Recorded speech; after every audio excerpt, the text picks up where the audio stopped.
नमस्कार। ब्रेक के बाद केकेडी न्यूज में एक बार फिर हाजिर हैं खबरों के साथ। गौकशी करने वाले अपराधियों के विरुद्ध चलाए जा रहे अभियान के अंतर्गत प्रभारी निरीक्षक किला बरेली द्वारा अलग अलग टीम बनाकर रात्रि में चेकिंग के दौरान मुखबिर की सूचना पर पुलिस टीम द्वारा की गई कार्रवाई में पुलिस मुठभेड़ में गौकशी करने वाले 4 अभियुक्तों को गिरफ्तार किया गया।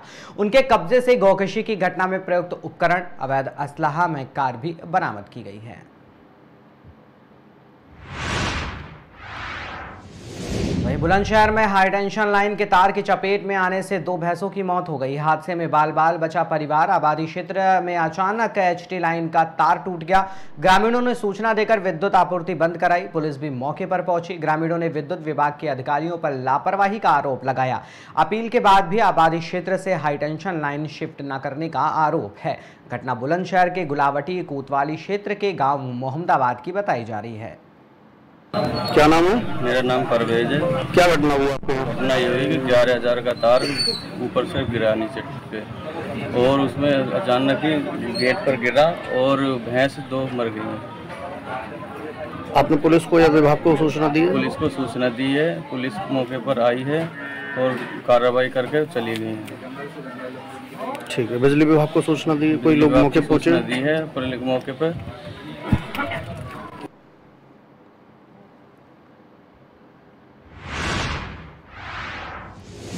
वहीं बरेली शहर के सतीपुर इलाके से हृदय विदारक तस्वीरें सामने आई, जहां सड़कों पर घूम रही गौ माताएं गंदगी और पॉलीथीन खाकर अपना पेट भरने को मजबूर हैं। इन हालातों में कई बार गायें बीमार होकर दम तोड़ देती हैं। स्थानीय लोगों का कहना है कि यही रास्ता गौ रक्षकों का भी है, लेकिन रोजाना ये दृश्य देखने के बावजूद भी कोई ध्यान नहीं दिया जाता। अक्सर सड़कों पर गाड़ियों की टक्कर से भी गायों की मौत हो जाती है। वहीं पॉलीथीन खाने से उनका जीवन खतरे में है। लोग सवाल उठा रहे हैं कि जब संदेहास्पद गाड़ियों में भरी गायों को पकड़ने में सक्रियता दिखाई जाती है तो खुलेआम सड़क पर तड़पती गायों की सुध क्यों नहीं ली जाती। बरेली में गौ माताओं के साथ हो रहा ये सौतेला व्यवहार स्थानीय लोगों के लिए भी चिंता का विषय बन गया है।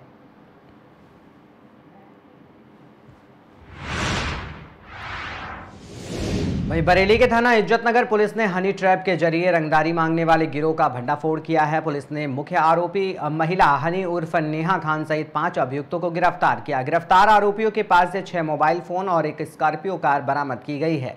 आरोप है कि ये गिरोह भोले भाले लोगों को फंसाकर उनसे मोटी रकम वसूलता था। हाल ही में पीड़ित अमित राठौर से 5 लाख रुपए की रंगदारी मांगी गई थी, जिसमें आरोपियों ने मारपीट कर 30,000 रुपए नगद और सोने की अंगूठी भी हड़प ली थी। वरिष्ठ पुलिस अधीक्षक के निर्देशन में की गई इस कार्रवाई से हनी ट्रैप गिरोह का पर्दाफाश हुआ है। श्रीमान वरिष्ठ पुलिस अधीक्षक जनपद बरेली द्वारा लगातार संगठित अपराध और जो संगठित अपराध करने वाले अपराधी हैं इनके ऊपर लगातार कार्रवाई की जा रही है। और श्रीमान एसएसपी महोदय के निर्देशन में थाना इज्जतनगर में ऐसा एक गैंग जिसमें 5 मेंबर हैं जो हनी ट्रैप करता था, ऐसी शिकायत प्राप्त हुई थाना इज्जतनगर में, और इसमें टोटल 5 इस गैंग के मेंबर्स को गिरफ्तार करके आज जेल भेजा जा रहा है। इसकी थोड़ी सी मैं पृष्ठभूमि बता देता हूं।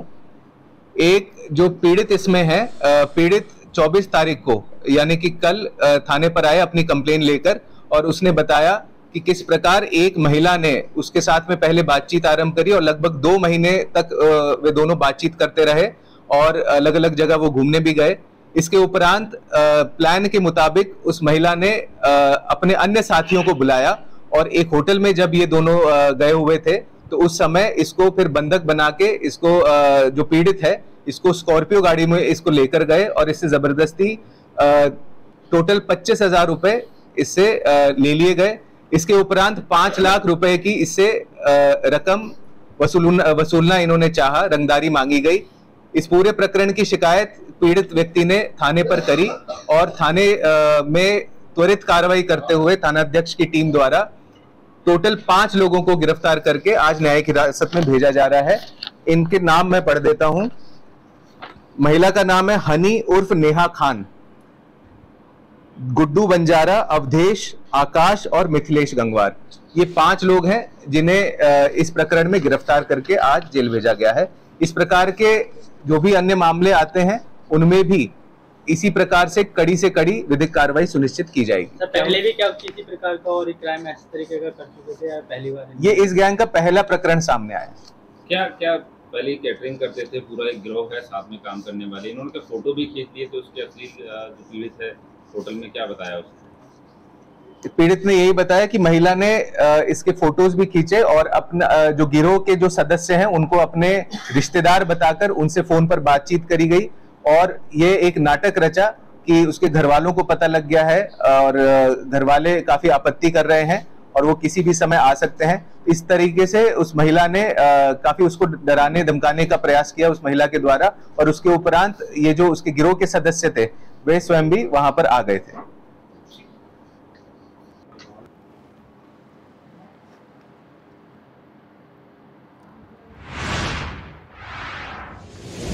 लखनऊ बादशाह नगर मेट्रो स्टेशन के पास स्किल ब्राइज सेंटर में गनपैक्ट ने अपनी CSR पहल के तहत स्किल ब्राइज प्रोग्राम की शुरुआत की। इस कार्यक्रम का संचालन ऋचा कर रही हैं और प्रशिक्षण का मूल्यांकन एवं प्रमाणन नीलेट की देखरेख में होगा। मुख्य अतिथि नेहा प्रकाश IAS ने युवाओं को संबोधित करते हुए कहा कि ये पहल रोजगार क्षमता को नई दिशा देगी। वहीं नीलेट लखनऊ के अतिरिक्त निदेशक आशीष कुमार मिश्रा ने प्रमाण पत्र को युवाओं के करियर के लिए अहम बताया।